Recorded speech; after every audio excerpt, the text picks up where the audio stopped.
llamaste hoy y te pusiste a insultarme. Lo único que quería, pues, era amarte, besarte, acariciarte y devorarte. Bebé, por favor, déjame descubrir todas tus partes. Tú eres mi destino y sin ti yo no sigo. No sabes quién te habla, yo soy gringo. Llorando, destrozado y bien desilusionado, no sé por qué esto me está pasando. No me has perdonado lo que yo te he hecho y ahora soy un hombre lleno de despecho. Con tus palabras de odio arrancas mi alma de mi cuerpo y me tiras para un lado como si yo fuera un muerto. No soy perfecto, tengo mis defectos. Yo sé que es tarde, pero ahora lo entiendo. Te he dicho perdón más de 1000 veces.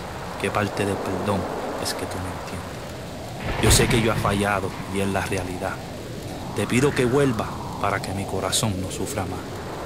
Te escribí estas cartas para que entiendas mi perdón. Llorando y sufriendo y bien descarrilado, yo sé que por mi boca tú te fuiste de mi lado. Adiós, perdóname.